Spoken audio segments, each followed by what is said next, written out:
говорить о такое странное слово институциализация стрит-арта, то это человек, который сделал для этого очень много, и 10 лет назад его выставка в Tate и имела огромный успех, и дала старт многим процессам в художественном мире, связанным со стрит-артом. Художник, писатель, куратор. Еще мне нужно поблагодарить партнеров,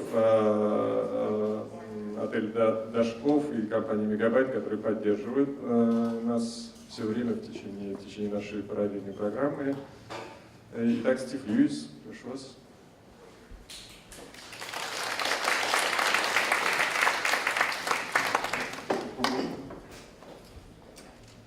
Hi. Good afternoon.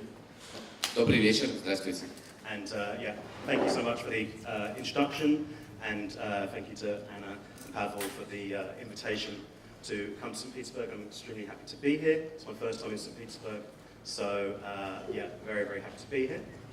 Я благодарю Анну, благодарю Павла за то, что они меня пригласили и организовали мой визит сюда. Я впервые в Петербурге и очень этому рад, что я наконец приехал. So usually I speak really fast, so apologies for that. Apologies for speaking in English because I have literally 2 words in Russian, so piva and spasiba.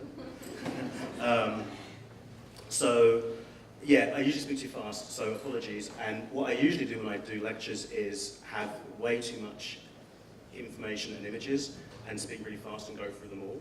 But because we're going to have a translator today, we're going to see how that system works, and it might not work, but if it doesn't work, no problem. I like to do it really informal. And on that note, there'll be time for questions at the end, certainly. But if there's any questions as we go along, also happy to do that. So please just chip in if you have a question, and we can keep it really informal, more like a conversation. Во-первых, сразу извинюсь за то, что я буду говорить очень быстро и буду говорить по-английски. По-русски я знаю всего 2 слова, это пиво и спасибо. Обычно, когда я читаю лекции, я даю очень много информации, показываю много изображений и, может быть, даже слишком много. Сегодня мы работаем с переводом, посмотрим, как эта система сработает. Если что, мы можем вести лекцию не очень формально, и в конце будет время для ваших вопросов, но если у вас возникнут вопросы по ходу лекции, задавайте, не стесняйтесь. Okay, having said that, I'm going to do something I don't normally do, which is read from a prepared text, because I thought it would be interesting to do that. And part of the reason that I'm in Russia is to also go to Moscow for an exhibition I've helped to curate there, and I thought it would be interesting to read the catalogue text I've written for that show. It's pretty brief, so I'm just going to read that text to start with, and then we'll go to the images. Сейчас я сделаю то, чего обычно не делаю. Я прочитаю вам текст, заготовленный дома. И вообще я приехал в Россию еще в том числе, чтобы посетить в Москве выставку, которую я помогал курировать. И сейчас я вам зачитаю текст, написанный мною для каталога этой выставки. Okay. Heroes for our time. Street art and graffiti. Those are the best terms when approaching these topics. Personally, I have a complex relationship with these areas of contemporary culture. You could call it a love-hate relationship, depending on the day. The problem is there is just so much crap, so much kitsch, so much junk, really, really bad street art. You see it on the streets and you see it in galleries, all over the world. Local councils commission mural projects and students write essays on their favourite street artist with zero criticality. The mainstream media and general public constantly say stupid things. The more they say them, the more people believe them. Итак, герои нашего времени. Стрит-арт и граффити в том, что касается письма.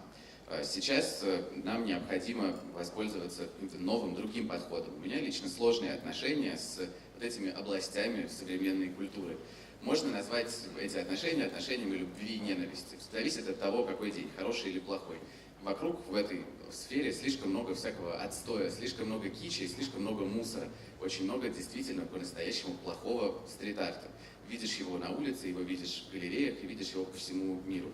Местные муниципалитеты заказывают большие муралы, студенты пишут свои глупые сочинения о уличных художниках безо всякого критического подхода и никак их не осмысляя. При этом мейнстримные СМИ и широкая публика постоянно говорит какую-то чушь, и чем больше эта чушь повторяется, чем больше раз она повторяется, тем больше люди в нее верят. That's the bad part. That's the bad part of it. The same thing can be said about contemporary art generally, of course. The good side of graffiti and street art, for me, is the people. Then there is the magic moments when you see something good or something great. These moments are rare, but it's worth the wait. There is nothing I love better than a great tag, beautifully crafted calligraphy, or sloppy retro slack lettering. You viewed, love it. Same goes for clever, thought-provoking, sophisticated street art. Smart use of public space, even better. Make the materials relevant to the artwork, and we are talking Joseph Beuys levels of genius. Like I say, it's rare to stumble across these things, but when you do, it really is like diamonds in the sky. Это было про плохую часть. С другой стороны, можно сказать о современном... Это все можно распространить и на все современное искусство в целом. Но положительная сторона стрит-арта и граффити для меня — это люди. Бывают волшебные моменты, когда ты вдруг видишь что-то хорошее или даже что-то великое. Моменты эти очень редкие, но они заслуживают того, чтобы их ждать. Нет ничего лучше хорошего тега, или нет ничего лучше красиво написанной каллиграфии или необычного ретро-леттеринга. Это замечательно, я это очень люблю. И то же самое касается умного, провоцирующего мысли, сложного и изощренного уличного искусства. Когда пространство используется умно, это еще лучше. И когда материалы тоже используются осмысленно, и когда они актуальны относительно произведения, тогда мы можем выйти на уровень гениальности Йозефа Бойса или других гениев. Как я уже говорил, встречается это крайне редко, но если это встречается, то это подобно алмазам в небесах.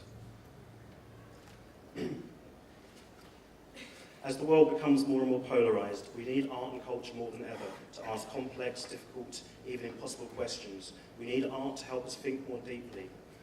This is partly what I was looking for when selecting the work for the third Biennale atmosphere. I wanted smart art. I wanted dumb art that was proud of its dumbness.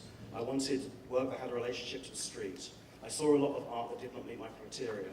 I pressed delete, but every now and then I found a winner. Because the third Biennale atmosphere is in Moscow, I was particularly interested in works which somehow could have only come from Russia, works which reflected Russian culture or art history in a new way. I wanted Mikhail Lermontov with a spray can. I wanted to find the heroes for our time. Сейчас мир становится все более и более полярным. И нам нужно искусство, и нужна культура, которая тоже становится более сложной, более трудной и задает более трудные вопросы. Нужно искусство, которое поможет нам более глубоко мыслить. И этими критериями я отчасти руководствовался, когда отбирал произведения для третьей биеннале «Атмосфера». Я искал умное искусство или тупое искусство, которое при этом было бы тупым и умело бы гордиться своей собственной тупостью. Я хотел найти такие произведения, которые действительно связаны с улицей. И многое искусство, многие произведения, которые я видел, этим критериям не отвечали. Я безжалостно нажимал кнопку Delete и все это удалял. Но периодически находилось то, что соответствовало моим представлениям. Третья биеннале «Атмосфера» проходит в Москве, и поэтому мне особенно интересно было найти такие произведения, которые именно российские, которые не могли бы появиться нигде, кроме как в России. Такие произведения, которые отражали бы российскую культуру, историю российского искусства и делали бы это по-новому. Я искал Михаила Лермонтова с баллончиком. Я хочу найти и хотел найти героев нашего времени. Okay. So that was the essay that I wrote for the publication. So now I'm just going to go through this kind of potted history of my career. It's a little bit self-indulgent, so apologies. So I started working at the Tate Gallery in 2005, 2006, doing a kind of curatorial fellowship. The idea was a training program to bring minorities into the museum workforce. It was kind of something that part of the Labour government organised back then when Labour were in power. So, сейчас я вам вкратце расскажу о своей карьере. Конечно, в этом есть элемент самолюбования, извините. Начал я свою работу в галерее Tate в 2005-2006 году. Тогда проходила кураторская программа, в которой меньшинства привлекались к работе в музеях. Это была программа лейбористского правительства. So, one of the first projects I worked on was an exhibition called The Irresistible Force. It was the exhibition. The subject of the exhibition was like art and the economy, and essentially, I was working with two other curators, and we couldn't really agree on the way that the exhibition should go. So we basically agreed that I would use a certain part of the budget and make a magazine or a publication, which you can see an image of, and that magazine would be given away as part of the exhibition, and that would be my contribution. Первая выставка, на которой я работал, первый проект, назывался «Сила, которой невозможно противостоять», и посвящена она была взаимодействию искусства и экономики. Со мной работали два других куратора, и мы никак не могли договориться о том, как же эта выставка должна проходить и в каком направлении двигаться. И в итоге мы решили, что я возьму часть бюджета и создам журнал, некую публикацию, некое издание, которое мы будем раздавать посетителям на выставке. So the main point was I was very interested, and I am interested, in the idea of a magazine as a kind of platform for an exhibition in itself. So the idea of the magazine or publication being an exhibition space. Меня особо интересовала тогда идея о том, что журнал может быть сам по себе выставочным пространством внутри выставочного пространства, то есть такой своеобразной отдельной платформы. Okay, so after doing the publication, I worked on a few events and performances at Tate Modern that were slightly unusual, but they were kind of fun. This is a project with an artist called Charlie Dark, doing a live performance in front of the Rothkos at Tate Modern at the time. Потом я работал на нескольких мероприятиях в Tate Modern, это были перформансы, для меня это было довольно необычно, но вместе с тем очень увлекательно, это вы там видели Чарли Дарк. This is an event with a group called the House of Fairy Tales, which we did some performances on the front lawn of Tate Modern. This is back in 2007. This is also a group of the House of Fairy Tales doing a kind of techno maypole dance performance thing. Это еще один перформанс, который назывался «Дом сказок», проходил на лужайке перед музеем, и здесь такое своего рода техно-перформанс. We were very interested in the kind of ancient history of maypoles, but I won't go into that. This is a maypole. The maypole is the thing that is a kind of, I don't know if maypole dancing is maybe a British or English tradition. It's to do with the rites of spring. I don't know if you have it here, but it's, yeah. Вот то, что мы видим, это часть древнего ритуала, связанного с наступлением весны, сменой времен года, и как раз нам хотелось там разобраться в этих древних корнях этого ритуала, при этом совмещая это с музыкой техно. Okay, so after doing those kind of quirky, fun performance events things, as part of my fellowship at Tate Modern, we had to author our own project. So I basically went to Tate Publishing, and I had a list of ideas of different books that they could do, and one of the books that I thought of doing was a book on graffiti and street art. После того, как я работал на нескольких таких веселых, забавных мероприятиях, связанных с перформансами, наступила более серьезная часть, когда по обязательствам гранта я должен был представить некий свой проект, некую публикацию. Я отправился в издательский дом Tate и изложил им несколько идей, которые у меня были о том, какие книги можно издать. И одна из таких книг была книга, посвященная граффити и стрит-арту. So the basic concept of the book was to put graffiti and street art into a kind of art historical context and say that this subject didn't come out of nowhere and was linked to historic precedents, artists such as Brassai and the Surrealists, etc. And also to really explain the kind of conceptual differences between graffiti writing and street art. Основная идея книги состояла в том, чтобы поместить граффити и стрит-арт в общий контекст истории искусств и показать, что эти формы не взялись из ниоткуда, что они связаны с предыдущими явлениями и художниками, например, с Брассаем или с сюрреалистами, и показать также, каковы концептуальные различия между граффити и стрит-артом. So I traveled a lot around the world for my research. I went to places like Brazil and all around Europe. And this is just an image of some Pichasau. I got really interested in Pichasau. Maybe you know Pichasau graffiti. Here it's this kind of specifically Brazilian form of tagging based around New York style tagging and heavy metal album covers. That was one of the things I looked at. Я много путешествовал по миру, собирая материал для своего исследования, и особенно меня заинтересовала такая форма тегинга, как пичесау. Это именно специфически бразильская форма, которая является формой тегов, построенной на нью-йоркском стиле и при этом задействующей обложки альбомов хэви-металла.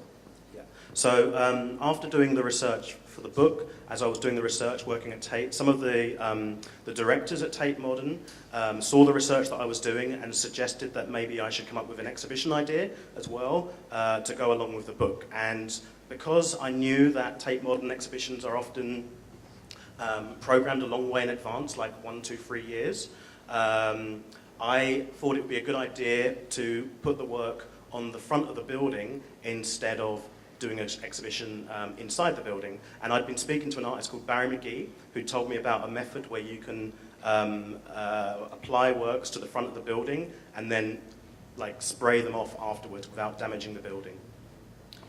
Когда я собирал материал для исследования, ко мне обратились представители руководства Tate Modern и предложили сделать проект выставки, то есть чтобы вместе с книгой появилась и выставка. Я знаю, что выставки там планируются за очень продолжительное время, за год, за два, то и за 3. И поэтому мне пришла в голову идея, я поговорил с художником по имени Барри МакГи, и он рассказал мне, как можно поместить произведение искусства на фасад здания, а не внутрь, и сделать это так, чтобы потом их можно было смыть, не нанося никакого вреда самой постройке. So I just flipped through the images quite quickly, but basically when I selected the artists at the time in 2008, I really wanted to give an overview of different methods of production that people were using. So so the artists on the front of the building were Blue from Italy, Nunca from Sao Paulo, Olgemios from Sao Paulo, Fail from New York, JR from France, and 6AR from Madrid. So I was very interested in trying to give an overview from the time, 2008, of different methods that people were using. So drawing, kind of historic research, Brazilian style kind of graffiti you could call it. Fail were doing like paste ups and had a kind of link to New York style graffiti. JR was doing this kind of photo montage work, and 6A also had this link to art history. So I was also very interested in artists that could be tied to art history. That was also important for Tate Modern as well, because they're a museum and they were very cautious about doing this project, let's say, and they wanted to make sure it had some kind of grounding in art historical research. Все это происходило в 2008 году, и когда я отбирал художников для участия в выставке, меня интересовали разные методы производства, создания произведений искусства. И вот вы видели на фотографиях таких художников, как Blue из Италии, Nunca из Бразилии, Жемеуш из Бразилии, Fail из Нью-Йорка, JR из Франции и 6AR из Нью-Йорка тоже вроде бы. И так вот, разные формы, которые там используются, это и рисунок, и фотомонтаж, и разные... Меня интересовало проследить, какие есть связи между этими произведениями искусства и историей искусств. И такую же задачу перед собой ставила и галерея Tate Modern, которая, как вы знаете, является музеем и, соответственно, имеет музейную миссию. So, as well as the work on the front of the building, we also did a lot of other activities. We had talks programs, we had film programs, we had walking tours around the area where we commissioned artworks around the local area. We had these artists from New York called Graffiti Research Lab who projected on the building and would do laser tagging. This is some of the works from the walking tour. Okay. Мы не только помещали произведения на фасад зданий, мы также разработали программу лекций, программу кинопоказов, у нас были пешие экскурсии, где мы заказали ряд произведений для того, чтобы разместить их в районе вокруг галереи. Okay, so that was the Street-arт show at Tate Modern, big success, and then that finished, and then I had to kind of go back to work. So The next project I worked on, my contract actually ended at Tate after the street art show, but then they invited me to stay and work on some other projects, and they were very interested in me trying to help get new audiences in, because the street art show had been such a big success in bringing people who'd never been to Tate before to the museum, that they kind of wanted me to try and do that on other projects. So that's very much the type of projects that I worked on for the rest of the time that I was at Tate. Это была выставка стрит-арта в Tate Modern, она закончилась, прошла с большим успехом, и тогда же истек мой контракт с Tate Modern. Впрочем, они пригласили меня продолжить с ними работать, поскольку они увидели, что выставки вроде этой могут привлечь в музей новую аудиторию, чтобы к ним пришли люди, которые раньше никогда в Tate Modern не ходили. И им было интересно попробовать воспроизвести этот эффект, и поэтому мне предложили остаться. So the next thing I worked on was a show called Modern. It was the Tate Triennial, and I was a kind of adjunct curator, you could say. It was curated by the Nicholas Burriard, and the idea of the Modern exhibition was that basically postmodernism has finished and that we are entering a new historic time period, which Nicola named Automodernism.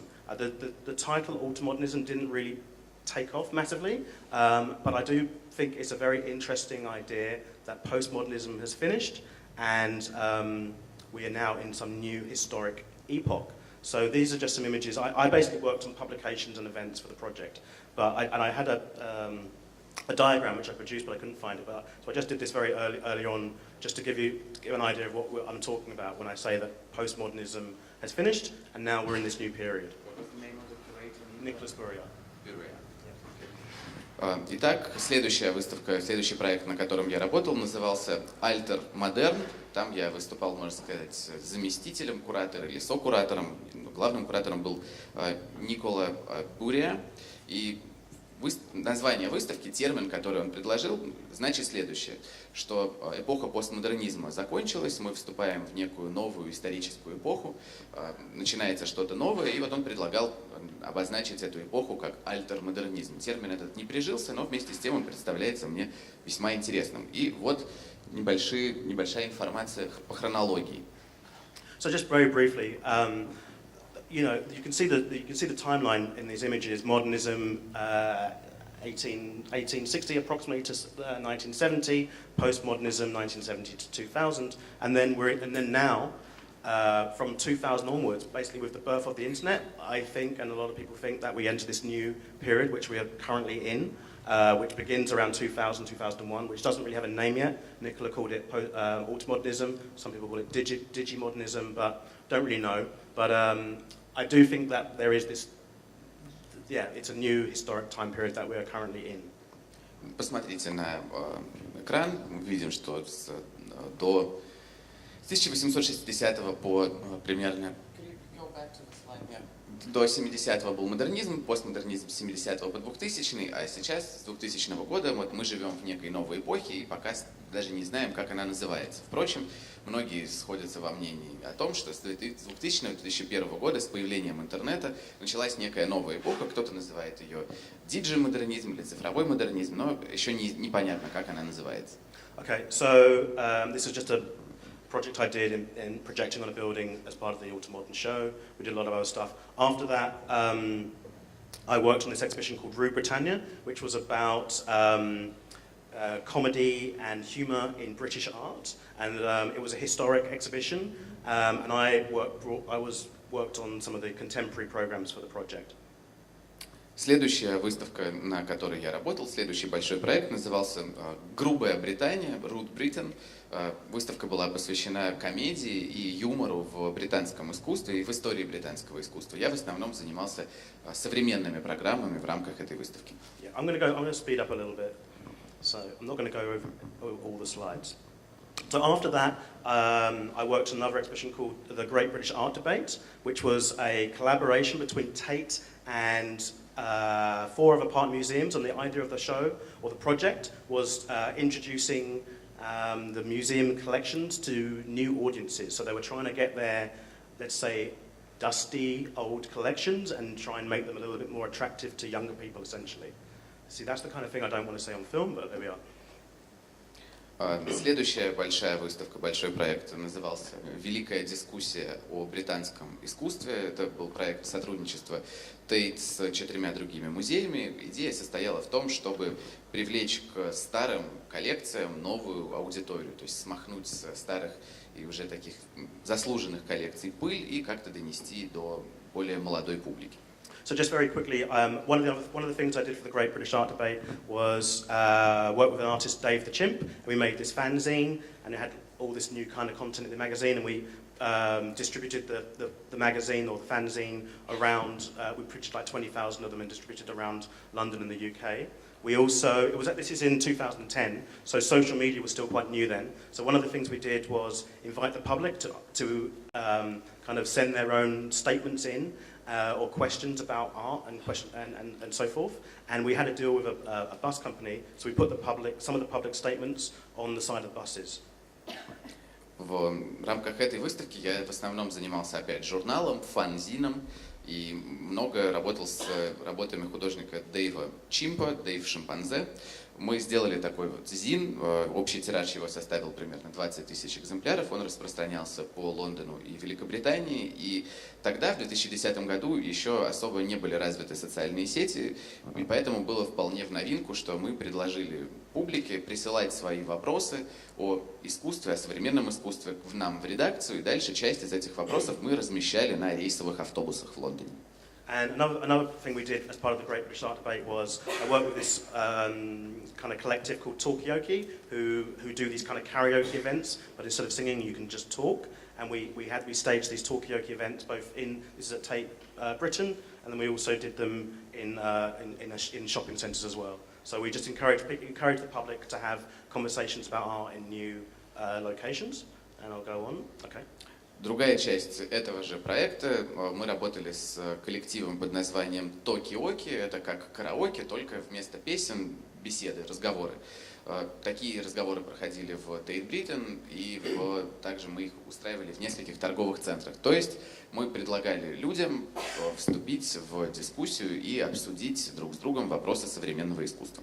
So on the side, I did this project called the Whiteboard Project. I had an office at Tate Britain, and when I'd work with artists, I would just invite them to do a drawing on the whiteboard, and then we would post it online. And it was just a bit of fun to do a project working in a museum, but that had no kind of logistics or boards or censorship. People could just come in there, do the drawing, and go. It was as simple as that. And it was this kind of underground project that I did. And we had about, I don't know how many artists did it, 20 or 30 artists. So these are just some images from that. У меня при этом был свой параллельный, можно сказать, побочный проект, который назывался Whiteboard или проект «Белая доска». Доска эта висела у меня в офисе, в Tate, и когда ко мне приходили художники по каким-то галерейным делам, я всегда предлагал им нарисовать что-нибудь на доске. И потом мы это фотографировали и выкладывали в сеть. Этот проект скорее такая забава, но вместе с тем это было очень здорово, что можно вести проект, над тобой не стоит совет, тебе не нужно ничего согласовывать, нет никакой цензуры, и в проекте приняло участие 20-30 художников. Okay, so after that I left Tate, surprisingly enough, and the first project I worked on was an exhibition called Fleur de Mal at a gallery called BW Wrocław in Poland, and the show Fleur de Mal was just a group of artists that I was interested in at the time who kind of were interested in politics and everyday life, you could say, that their politics and everyday life merged into one. So that was the kind of vague concept of the exhibition.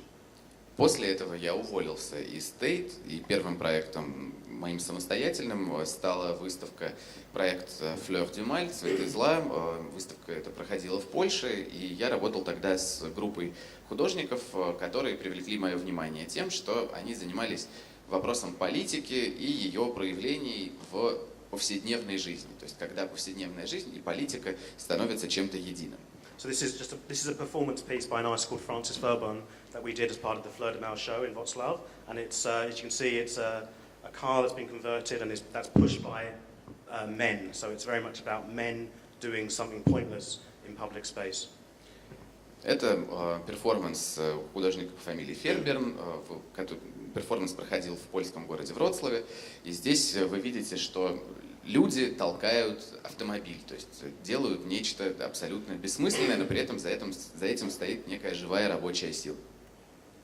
This is not a great slide of Kennard Phillips' work in the show. Okay, so after that, in 2013, I did this very funny show where basically I had a dream that I would do an exhibition in a hairdresser's, and then I woke up in the morning and I posted it online that last night I had a dream I would do an exhibition in the hairdresser's, and everybody said, "Oh, you should do that."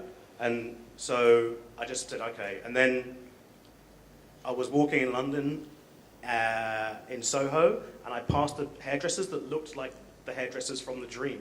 So I went in there and said, I had a dream I was going to do an exhibition in the hairdressers. What do you say? And then they said, okay. Дальше, в 2013 году, мне пришла в голову идея сделать выставку в парикмахерской. Точнее, эта идея мне приснилась. Я проснулся утром и запостил это в социальные сети, написал, вот, мне приснилось, что я делаю выставку в парикмахерской. Все мне сказали, так почему бы тебе ее действительно не сделать? И дальше я вышел на улицу, гулял по Сохо и вдруг увидел парикмахерскую, ровно как в моем сне. Зашел и сказал им, вот, мне приснилось, что я делаю выставку в парикмахерской, не хотите ли вы, чтобы я провел ее у вас? Они сказали, да, пожалуйста, почему нет? The hairdressers was called We Are Cut. This is an image of the performance group performing. It's 5 M's, and we did an exhibition around the best haircuts in history. Yeah, it was just a random thing, but it was maybe.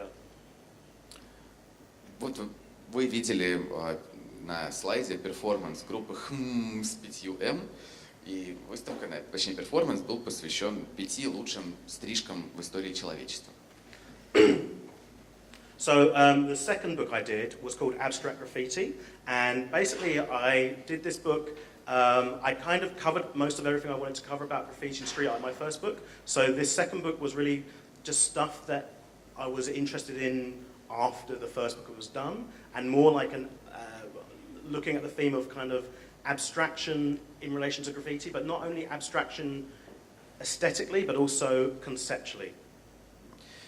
Затем я выпустил свою вторую книгу, которая называется «Абстрактное граффити». В общем, про историю граффити и стрит-арта, все, что я хотел написать, я написал еще в первой книге в основном, поэтому во вторую вошли уже материалы, которые заинтересовали меня после выхода первой книги, и скорее плоды моих размышлений о том, как граффити может вступать в отношения с абстракцией, причем отношения не только эстетические, но и концептуальные. Yeah, so some of the areas covered in the book. I did an interview with Daniel Buren. Я провел интервью с Дэниелем Бюреном, the French artist who was making abstract work in public space as early as 1970. He even told me he got arrested in Bern putting up work in the public space in 1970, but he never really considered himself a graffiti artist or a street artist. He didn't even really know the terms, even though he had been doing this kind of work. So that was one thing. Oops. Да, я провел интервью с французским художником, который занимался абстрактным публичным искусством еще в 1970 году, и даже его арестовали в Бонне, когда он что-то такое размещал.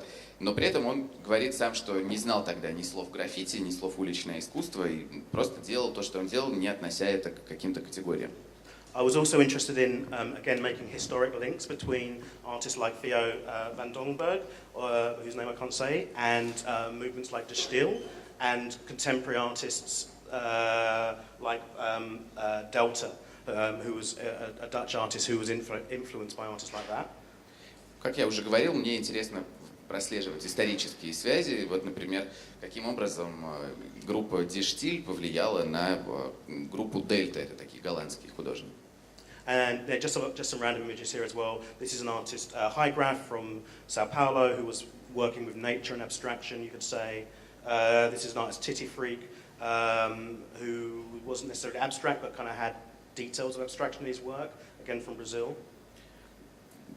Я работал с художником по имени Хайграф из Сан-Пауло, который работал на стыке абстракции и природы, то есть его интересовали природные вопросы. И тут еще другой художник Тити Фрик, у которой ее произведения не абстрактные, но в них есть абстрактные детали, скажем. I also interviewed the artist Ramal Z for the book in 2011. Ramal Z, you can see here, standing next to Jean-Michel Basquiat, and he's just had a big exhibition dedicated to his work in New York at the Red Bull Foundation, I think. I don't know if you don't know Ramal Z's work, it's really worth looking into. He's a kind of early performance artist that was working in New York and taking graffiti really into very radical new directions, and is like I say, is a kind of contemporary of Jean-Michel Basquiat, but not as well known so far. Для этой выставки я провел также интервью с Рамиль Зи. На фотографии вы могли видеть, он стоит рядом с Жаном Мишелем Баскиа. Он был из Нью-Йорка, и если вы не знаете его творчество, рекомендую вам поинтересоваться. Это такой ранний перформансист нью-йоркский, который работал в технике граффити и много привнес в нее радикально нового. И хоть он и был современником Баскиа, он не так хорошо известен. Okay, so after that book, I worked on this exhibition called The Hecklers. Again, this is the publication. So I'm always showing the publications we made as part of the exhibitions because the publications are very important to me. So this is the exhibition The Hecklers, which was a little bit of a continuation of the Fleur de Mal exhibition, but The Hecklers was in London, in Warsaw actually in the UK. And I was going to point out the title, The Hecklers, is an interesting English word which means someone in the audience that kind of causes trouble at lectures like this. Следующая выставка, которую я делал, называлась по-английски слово The Hecklers. Кстати, вот те слайды, которые я вам показываю, это все слайды публикаций, которые сопровождают выставки, потому что для меня очень важно именно, чтобы было печатное издание. Так вот, слово Hecklers по-английски значит что-то вроде задиры, это когда человек сидит в аудитории на лекции вроде этой и начинает пытаться ее сорвать. И выставка эта была своего рода продолжением предыдущей польской выставки, которая называлась Fleur du Mal. Okay, so also in the exhibition, The Hecklers were this performance group that I work with who were called the Cult of Ramal Z. And they're basically a performance group who idealize Ramal Z and remake work in dedication to him. We'll see more of them later. В рамках этой выставки я работал также с группой перформанс-художников, которые называются «Культ Рамиль Зи», которого мы только что с вами обсудили. Этот коллектив, они идеализируют, можно сказать, боготворят Рамиль Зи и все делают посвященное именно ему. Okay. So I also included some of my own work in the exhibition, and I guess this is where I start to think about myself as a kind of artist and curator, because all the time I was making the work, all the projects you've seen before, I was also doing my own art on the side, kind of thing. В эту выставку я впервые включил и свои собственные произведения, и с тех пор считаю себя и художником, и куратором, потому что прежде, параллельно со своей кураторской деятельностью, я всегда что-то, можно сказать, на стороне создавал свое искусство, свои произведения. So this is a big wood print. It's a hand-pressed wood carving, and these are some of the wood blocks that I used to make the prints. Это эстампы по дереву, нанесенные на такие большие фанерные доски. Okay, so after this I want to just talk about a magazine I edited where I was looking at street art and graffiti, and I'm just going to go through very quickly some of the subjects that I included in the magazine. What have we got? Сейчас я хочу рассказать вам о журнале, посвященном стрит-арту и граффити, где я был редактором, и коротко осветить те темы, по которым мы там делали материалы. So this is a gallery called Fashion Moda that was one of the early galleries that first showed graffiti and street art and other forms of art in New York, opened in 1978. Это была галерея Fashion Moda, открытая в 1978 году в Нью-Йорке, одна из первых галерей, которая в своей деятельности задействовала граффити и уличное искусство. And Fashion Moda also took part in Documenta in Kassel in 1982. Они принимали участие в документе 1992 года. This is a collaboration between Lady Pink and Jenny Holzer.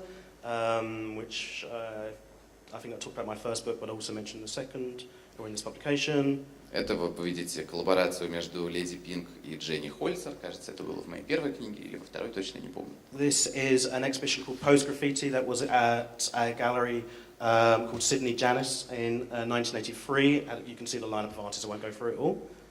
Это слайд, посвященный выставке пост-граффити, которая прошла в 1983 году. So there's Patty Astor, who I interviewed as well for the publication. Patty Astor was a very influential gallerist who exhibited lots of work, lots of artists you can see there, Fab Five Freddy, Zephyr, Basquiat, Keith Haring, very early on. This is in 1981. So I think the reason I'm mentioning this is because a lot of times these people get written out of the history of the subject, and they were very influential in helping the artists to reach bigger audiences. На предыдущем слайде, на фотографии, вы могли видеть Пэтти Аста. Пэтти Аста была очень влиятельной галеристкой, которая выставляла многих из художников, и Баскиа, и Кита Херинга, и многих других. Я стараюсь упоминать этих людей, потому что часто их имена потом стираются из истории искусства, хотя на самом деле они обладали очень большим влиянием и много сделали. So also I just very briefly mentioned these bad images, but what was it? This is the music video Rapture by Blondie, which featured Jean-Michel Basquiat. And what was interesting to me about this is, and that's interesting in the history of graffiti and street art, is that it didn't really travel around the world via galleries and the typical art world, but it was more like through pop videos and things like this music video Rapture. There you can see that the video includes Lee's in that scene there. And then also you have Buffalo Girls by Malcolm McLaren, which I think Don D was in the video for in '82. Упомяну вкратце клип на песню «Rapture» Блонди, в котором появляется Жан-Мишель Баскиа. Мне кажется, это важный эпизод в истории граффити и уличного искусства, поскольку так оно начало путешествовать по миру не физически, а через поп-культуру, через клипы. И вот второе видео это Buffalo Girls Малькольма Макларена, в котором появляется Данди. Это было еще в 1982 году, если я правильно помню. So I also interviewed Malcolm McLaren a couple of times. So he was a very big influence on me in the way he worked, and his approach to everything was big influence. But we'll go on. Малькольм Макларен на меня очень сильно повлиял в том, как он подходит к своей работе, и я с ним имел возможность тоже сделать несколько интервью. Okay, so very briefly, one of the other areas that I probably looked at in that publication, or certainly get asked about the whole time, is the market for graffiti and street art. Like how does it sell? How much does it cost? All things related to the market. So these are just some. This is a grid, obviously, from, I think it's from Hyperallergenic, and you can just literally see, I can't remember the date of this, I think it's like 2014, but it literally shows the prices that some of the artworks reach at auction. So I always think it's interesting to think about those things. And also one of the points is how cheap, relatively cheap, a lot of the street art and graffiti is in relation to the kind of mainstream fine art. If you look at the prices of the Jean-Michel Basquiat and the Banksy's an exception, but if you look at the prices, the top price for Jean-Michel Basquiat is like 33 million or something like that. And if you go for the top price for the street artists, it's in the thousands or hundreds of thousands. So I think this is a few years old now, this diagram, but it's still, I'd say, fairly accurate in relating to the prices. Итак, мне часто задают вопрос о том, как устроен рынок граффити и уличного искусства, по каким ценам эти произведения продаются, сколько они стоят и так далее. Вот на слайде вы видите материалы за 2014 год. Это статистика о том, какие были максимальные цены на произведения граффити и уличного искусства на аукционах. И мы видим, что они относительно низкие по сравнению с, так скажем, мейнстримным изобразительным искусством. Если сравнить максимальную цену на полотно Жана-Мишеля Баскиа, мы увидим, что это 33,5 миллиона фунтов, в то время как для произведений стрит-арта и граффити эта цифра редко поднимается выше, чем несколько сотен тысяч фунтов и не достигает миллиона обычно. So basically, Banksy is a kind of exception or freak to the rule of that. So he's the only one that makes it into this second category with Jean-Michel Basquiat. All the others are way, way cheaper. But that may still change. And I think it will change, actually. But still, basically the point, I think it's still very much a new genre, and the market is still pretty new comparatively. Единственное исключение из этого правила — это Бэнкси. Он единственный из этой группы художников перешел в ценовой разряд Баскиа. В остальном все другие намного дешевле. Впрочем, я думаю, это изменится. Рынок новый, и он еще только формируется. Okay, so the next project I worked on was something called the Canals Project, which was a project which happened in London, in East London, after the Olympic Games, an area of East London where we commissioned a series of new murals and some other projects. Следующий проект, на котором я работал, назывался Canals Project, или проект, связанный с каналами. Осуществлялся он в Восточном Лондоне, и происходило это после Олимпийских игр. И там было заказано местным муниципалитетом несколько больших муралов. Okay, so I won't go over all the artists individually, but as well as the murals, there's Al, there's Hector, as well as the main murals, we also took an artist, that was Sept. We took an artist to, so the idea was to bring a lot of international artists to the UK and take some UK artists to places internationally. So we took Sept to Sao Paulo, we took an artist called Joe Peel to Wrocław in Poland. And we also did a collaboration with a school called, I can't remember the name of the school, in Hackney Wick, and we're going to show a video of that now, hopefully. Идея была в том, чтобы привести международных мировых художников в Великобританию и наоборот, чтобы британские художники поместили свои произведения где-то за рубежом. И так у нас возник обмен между Сан-Паулу и Вроцлавом, и еще мы сотрудничали с одной школой, и об этом покажет нам видео. I'm Ekta from Gothenburg, Sweden. I've been over here for a week. Started off doing 3 days of workshops at Gainsborough School, painting wool with kids from year 6.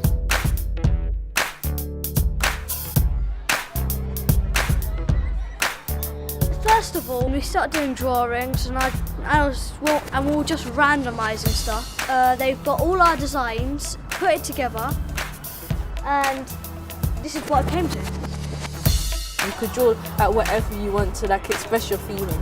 It's just full of different stuff like faces, animals, clouds, volcanoes and stuff like that. We drew stuff on paper and Hector just looked at them and then he picked some shapes and made them on the wall.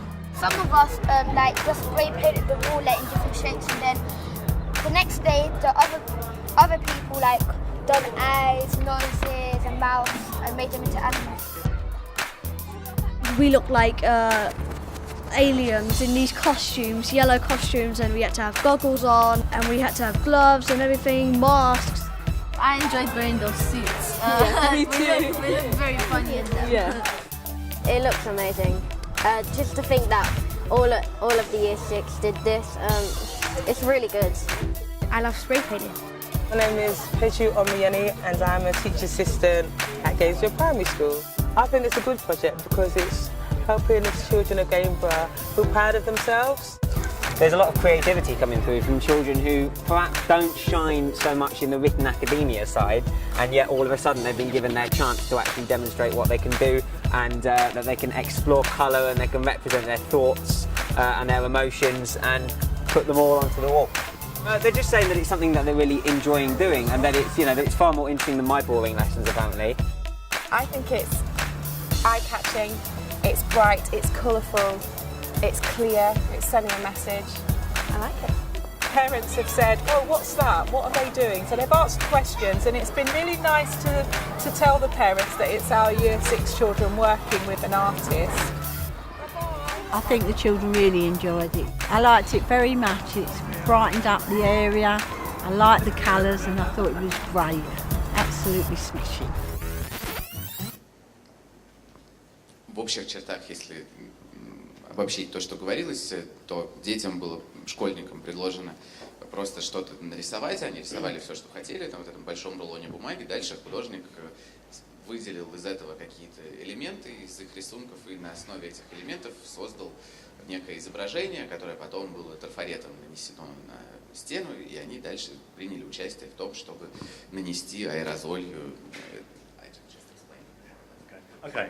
I think you get the idea from the video anyway.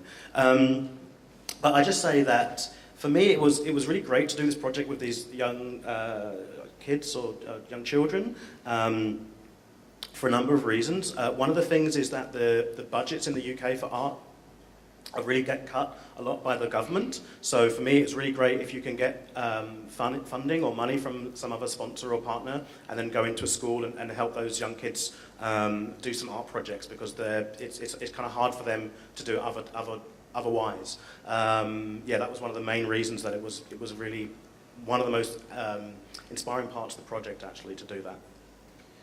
Мне особенно приятно было работать над этим проектом, в котором участвуют дети, потому что в Великобритании были сильно урезанные бюджеты на искусство и на преподавание искусств в школах. И поэтому очень здорово, что удалось найти спонсорские деньги и потом их применить в школе, сделать так, чтобы они достались детям, можно сказать, и это очень здорово. I think a lot of times when organizations collaborate with children or young people, they just see it as a kind of side thing or an annex. But for me, I think really the future and the most interesting part is to really have really great artists, high quality artists, collaborating with children and really allowing the children to do exactly what they want. And the children, as you saw in that video, really made the work themselves with a bit of guidance from Hector, but they really did make it. So for me, that I think is very interesting for the future. Чаще всего, когда организации делают проекты, в которых участвуют дети или молодые люди, это воспринимается как нечто побочное, как нечто вспомогательное. Мне же кажется, что действительно будущее стоит за тем, чтобы художники высокого уровня сотрудничали с детьми, работали с ними. Как вы видели в видео, дети сами создают это произведение искусства. Конечно, художник по имени Гектор им немного помог, но в общем они сделали все сами, и меня это изумляет. How are we doing for time? How are we doing for time? Are we all right? Everyone still awake? Okay. We'll try and speed up and just whiz through some final things. Okay, so this is I spent after doing the canals project, I spent a year in a place called Maastricht in the Netherlands, at a place called the Jan van Eyck Academy, and I did a year-long residency focusing on my work, my artwork, and my work as a curator, and thinking about how those things work together. После проекта «Каналы» я год провел в городе Мастрихт в Нидерландах, где на протяжении года у меня был грант, я жил в резиденции, и у меня была возможность подумать о вопросах как художественных, так и кураторских, которые меня волновали на тот момент. Everyone at the Jan van Eyck was mad on making books, and I'm also mad on making books, if you've seen. But one thing I got into there was instead of all the publications you've seen before that I've shown were really like massive print runs and big like 10,000 or 5,000 print run. Whereas at the Jan van Eyck, I really got into the concept of making smaller print runs, but higher quality. So this is the first book I made using a Riso printer, and then as you can see, it's hand bound. So, this is a really tiny production, like 60 books or something. You can see the process of making the book. Very time-consuming. Как вы уже поняли, меня очень волнуют книги, и вот по сравнению с теми изданиями, которые я вам показывал раньше, здесь я пришел к мысли о том, что можно делать книгу не тиражом в 10 тысяч экземпляров или в 5, то есть не с большим тиражом, а нечто маленькое, с малым тиражом, но при этом высокого качества. И на слайдах вы могли видеть, как на ризографе создается книжка, как она вручную переплетается. Это очень сложный и очень длительный процесс. И тираж вот тут этой конкретной книги был всего 60 экземпляров.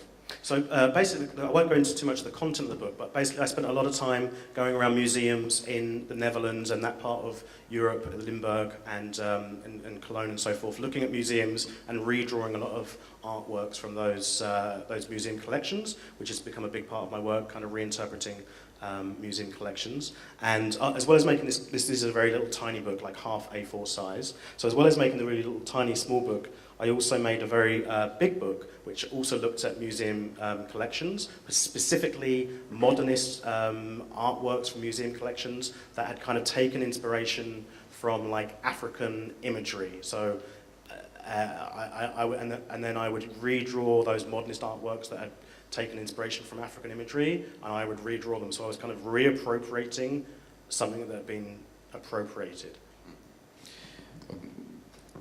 Также я занимался следующим проектом в Нидерландах, в Лимберге и в Кёльне. Я ходил по музеям и много срисовывал, много копировал из музейных коллекций. И вот там была маленькая книжечка, которую вы видели на слайде, размером, форматом А8. Это одно. А другая книга, которую я тоже сделал, это большая книга, в которой замысел был следующий. Мне было интересно посмотреть на музейные модернистские коллекции, там, где модернистская живопись во многом брала в качестве источника для вдохновения африканское искусство и африканские образы. И это своего рода, вот то, когда я это перерисовывал и интерпретировал по-своему, это получалась некая реапроприация того, что было апроприировано ими прежде. So I'm going to play a film of that book now. Вот посмотрим видео, посвященное этой книге.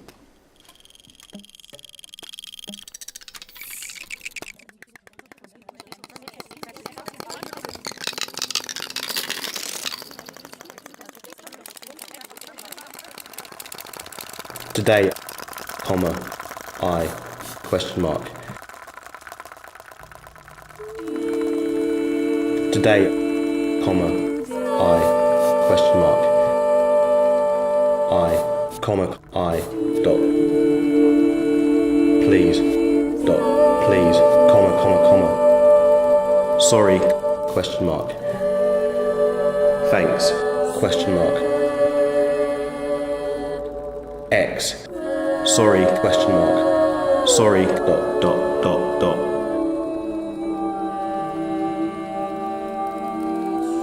Thanks, dot, sorry, dot.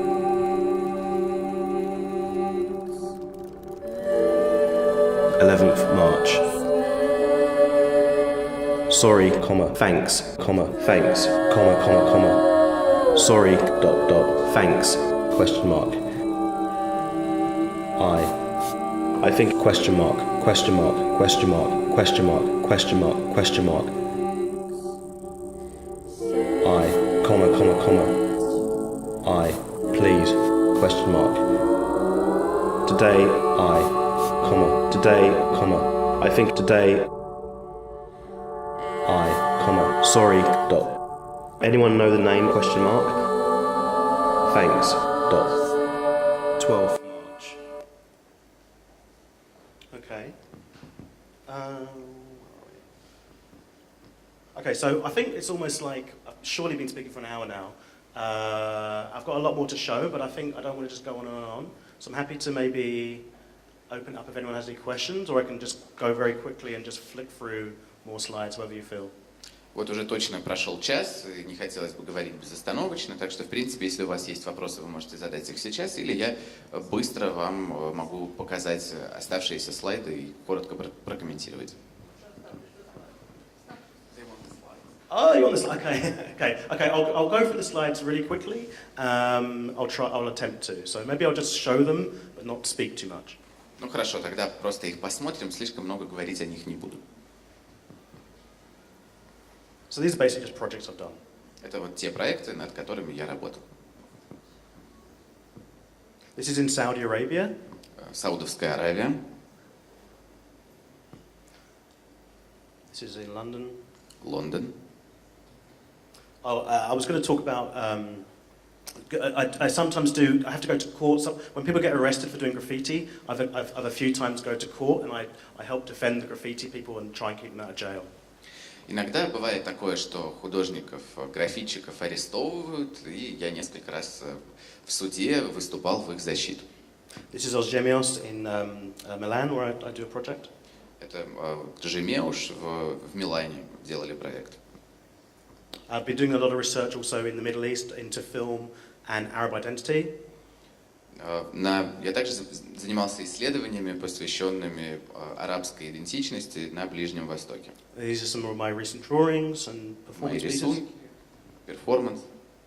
And then also I'm very interested in food and art.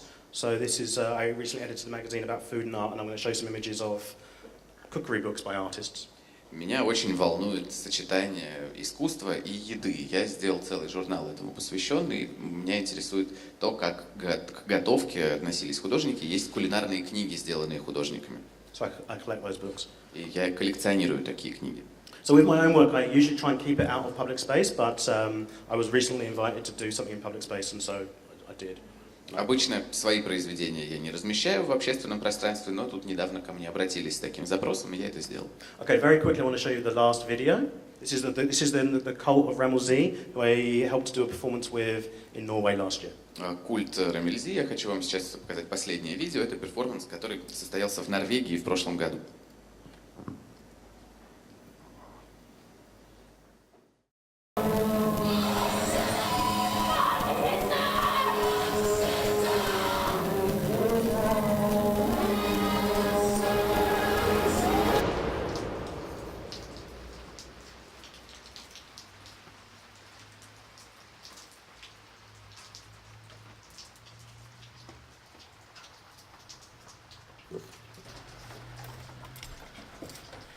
As you can see, all the young people here are involved in the performance. It's in homage to a rapper called Ramilzi. So we've been doing lots of renegade b-boy workshops. So it's breakdancing and Ramilzi performance art kind of actions like express praying. We're also doing breakdancing combined with spray painting. And it's quite a kind of active workout. Obviously these young people are at the peak of their fitness, so they can deal with this. They can deal with the pressure. And and again, we've got lots of amazing music by Tex Royale. Got Luma Oi downstairs as well, and Ev, another a major crew member. So yeah, there's a lot of good energy in here at the moment.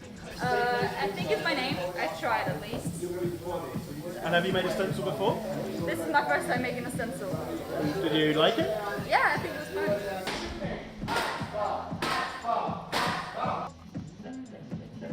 People, like in the future, come back to the earth and find a lot of trash or the old people's trash and don't know how to use it, just use it their own way. And this is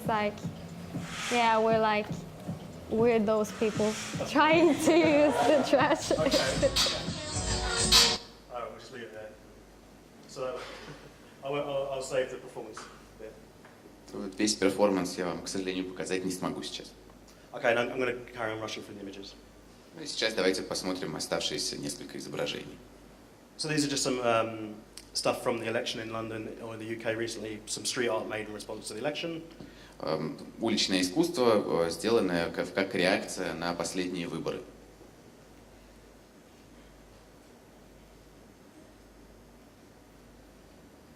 Okay, we're actually at the end, so we've done it. So the final point I wanted to work on, to make rather, the final point I wanted to make was, and I think that's something I'm quite interested in, is in 2008 we had this classic Hope image by Shepard Fairey, and then in 2016 essentially we had Pepe the frog, and I think essentially that memes have taken over the position that street art potentially had in 2008. Последняя мысль, которую я хотел донести, состоит в том, что вот если в 2008 году главным изображением была надежда Шепарда Ферри, то в 2016 самое главное изображение — это мем с лягушонком Пепе, и вы сами можете сделать выводы о том, что это означает. Okay, that's it. Все, спасибо.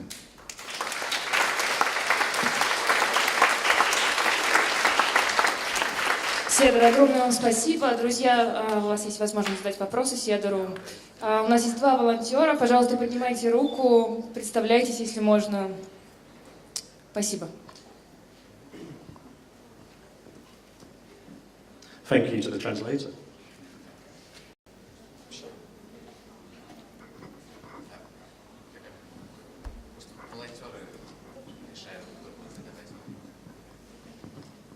Перформансе, который был последний указан, верно ли я понимаю, что там была концепция изображена каких-то шаманских танцев на современный лад? The last performance that you showed us, the video partly, do I understand it correctly that the idea was it was like tribal shaman dancing, but in a contemporary kind of way, no? Yeah. Что хотел показать автор этим? What did the author try to communicate in this way? What was the intention? О чем он? What is it about? Oh, it's deep. Очень это глубокое произведение. It's okay. It's deep. It's the group are called the Cult of Ramelzy. As I showed you earlier, there's an artist called Ramelzy who's from New York in the 70s, and he was one of the pioneering forces in the birth of graffiti writing, the New York subway culture. Yeah. Как я вам говорил, это перформанс коллектива под названием «Культ Рамелзи». Мы обсуждали, что он жил в 70-е в Нью-Йорке и был одним из пионеров граффити. And basically the Cult of Ramelzy, their work is a homage to him, and like you say, they kind of take shamanistic, ritualistic performance events in homage to Ramelzy. One of the things the Cult of Ramelzy are obsessed with is a guy called Robert Moses. He was a city planner in New York who built roads that divided New York City up in the 1970s. And a lot of people think that these roads were quite crucial in the invention of graffiti writing, because the way they chopped the city up and made these kind of ghettos. So Robert Moses is one of the people that they do their rituals to, even though they don't like him really, because he's a bad man. Одна из тем, которая глубоко интересует этот коллектив под названием «Культ Рамелзи», и, как я уже говорил, вообще они занимаются тем, что делают оммаж этому самому Рамелзи, художнику из 70-х, но многие из их ритуалов, их перформансов, которые действительно похожи на что-то шаманское, ритуальное, посвящены следующему персонажу, которого звали Роберт Моузес. Это человек, занимавшийся градостроительной политикой в Нью-Йорке в 70-е и который разделил Нью-Йорк на те районы, на те гетто, можно сказать, в которые он разделен сейчас. И это во многом определило историю развития граффити. Именно эти дороги, именно то, как именно резано пространство. И этот герой воспринимается ими как герой отрицательный, как нечто как некий плохой герой, но многие из их перформансов, как я уже сказал, посвящены ему. Okay. Got it? Next question. Спасибо большое за лекцию. И мой вопрос такой: с какими сложностями сталкивается куратор в области современного искусства, кроме, например, защиты художников в суде, исходя из вашего опыта? И также вопрос, по-моему, остался открытым: какие границы у стрит-арта существуют, есть ли они? Спасибо. Thank you for the lecture. There are two questions. First is what are the challenges for a curator working in contemporary art, apart from having to go to court every once in a while? So that was the first question, and the second is the question remains open: what are the limits and frontiers of street art?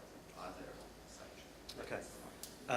So it's a very complicated reply I would need to give about the challenges of being a curator. Every project is different in a way. Working with an institution is one thing, working independently is another thing. Where the funding comes from usually really affects the project, I would say. So really where the funding comes from, it often has the biggest effect on the project. сложный вопрос, на который требуется развернутый ответ. Какие сложности у куратора? Но, во-первых, каждый проект отличается от другого. Одно дело работать с некой институцией, другое дело работать независимо. И, наверное, больше всего на проект влияет то, откуда происходит его финансирование.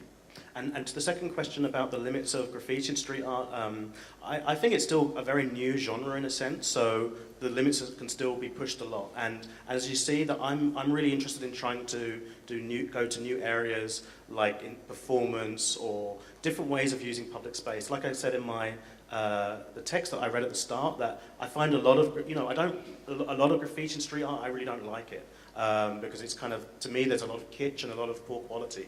And there's a lack of criticality. So that's the bad side, but there's also a good side in that there are really great artworks being made in public space without permission. So I think it's just how do you use public space in more interesting, clever, innovative ways. I didn't even start to talk about advertising. There's a whole relationship between advertising and public space. A lot of the advertising is very clever, and they learn from graffiti and street art. It's the same people sometimes, and they steal the ideas back and forth. And so it's how to constantly be smarter than the advertising, smarter than the city planners. Второй вопрос о границах граффити и стрит-арта. Я думаю, что это некий новый жанр, новая форма искусства, и границы эти еще не установились. И, как вы могли заметить, мне всегда интересно пробовать новые области. Мне интересно работать с перформансами, с тем, как по-другому можно задействовать публичное пространство. И, как было сказано в тексте, который я вам зачитал, многое из уличного искусства, которое я вижу, мне не нравится, поскольку в нем много кича, часто оно очень низкого качества, и в нем напрочь отсутствует критическое мышление. Но есть, с другой стороны, и хорошие примеры, есть прекрасные произведения, которые создаются в публичном пространстве без всякого на то разрешения. И вообще, наверное, речь идет о том, как именно задействуется публичное пространство. И я еще даже не начал размышлять и говорить с вами о рекламе, потому что на самом деле есть тесная связь между рекламой и уличным искусством, и граффити. Часто это бывают одни и те же люди, они воруют друг у друга идеи. И, наверное, да, суть состоит в том, чтобы постоянно находить новые формы использования пространства и новые формы быть умнее, чем реклама.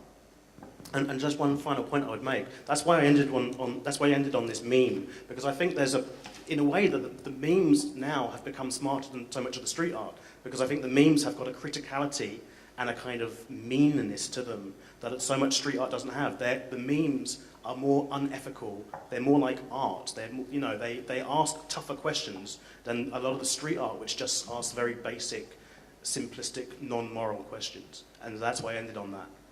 Именно поэтому я для последнего слайда выбрал мем. Мне кажется, что сейчас мемы часто умнее, чем уличное искусство. В них больше критического подхода, они более осмысленные и ставят более сложные моральные и этические вопросы, нежели уличное искусство, которое часто задает вопросы очень простые и примитивные. Any other questions? Наталья, клуб друзей Манежа. Спасибо за лекцию, очень познавательно. Вы коснулись такого аспекта, как формирование рынка стрит-арта. Мой вопрос следующий. Кто эти люди или компании, которые становятся покупателями, и что вообще значит стать владельцем, стать покупателем произведений искусства, относящихся к стрит-арту? Спасибо. My name is Natalia. I represent the club of the Friends of the Manege since this institution. Yep. So you mentioned the art market for street art, public art, etc. So what does it mean to own a piece of street art, to be an owner? Who are those people and companies who buy that actually? Yeah, that's a good question. And we often get into this discussion. And, for me, graffiti artists and street artists oftentimes, they're like any other artist. They have studios, they make work that you can buy, and it's no problem to buy it. So it's the same as owning any other artwork. That you can put on your wall, but the only difference is they also make work in public space that you probably can't buy, or you maybe shouldn't buy. Most of the artists that I speak to who work in public space and graffiti and street art aren't so interested in selling their works that are on the street that they make illegally or whatever, but they are interested in selling their works that they make in their studio. So it's really not a big deal. And as I showed in those slides, that there's big, long tradition with galleries like the Fun Gallery and Fashion Moda that have been selling this work for a long, long time. So I encourage people to buy work from artists or reputable institutions that sell it, but don't buy the stuff like that that's kind of been stolen from the street, essentially. Спасибо за вопрос, это хороший вопрос, но у многих художников-графитчиков есть студии, в которых они работают, и можно купить их произведения, никакой большой разницы с другими произведениями искусства здесь нет. Другое дело, когда произведения создаются именно в общественном пространстве, и чаще всего такие произведения купить либо нельзя, либо не стоит их покупать. Я с большинством художников, работающих в общественном пространстве, когда разговариваю, они не заинтересованы, как правило, в том, чтобы продавать те произведения, которые создаются именно где-то в общественных местах. И поэтому, кстати, я упоминал еще те галереи вроде Fashion Moda, которые уже давно, на протяжении многих лет, занимаются продажей подобного рода искусства. Так что, если кто-то хочет покупать это искусство, я всем советую покупать его у таких проверенных организаций, покупать то искусство, которое создавалось на продажу в том числе, и не покупать то, что было украдено с улицы. Okay, there was a lady with a question here. Thank you very much for a very interesting collection. Спасибо большое за интересную лекцию. Я могу переведу. My name is Tatiana. I'm from Moscow. I'm owner of art studio. And in studio, children and adults really interested art students. Thank you very much. And I have three questions. Three вопросы. First, can we receive the video of your lecture? Maybe you can watch. It's online. You can see it online. Online. Yeah. Okay. When we buy your books. Oh, you can get them on Amazon. Okay. And I see that 18th of September in Moscow will be presentation of this exhibition. Yes, yeah. I'm going to Moscow tomorrow. I want to. Yeah, I'll be in Moscow then. Thank you very much. My pleasure. Итак, видео сегодняшней лекции можно посмотреть в интернете, оно будет онлайн. Книги Седара можно купить на Амазоне. И 18 сентября в Москве состоится открытие выставки, которая уже сегодня упоминалась, и он там будет выступать.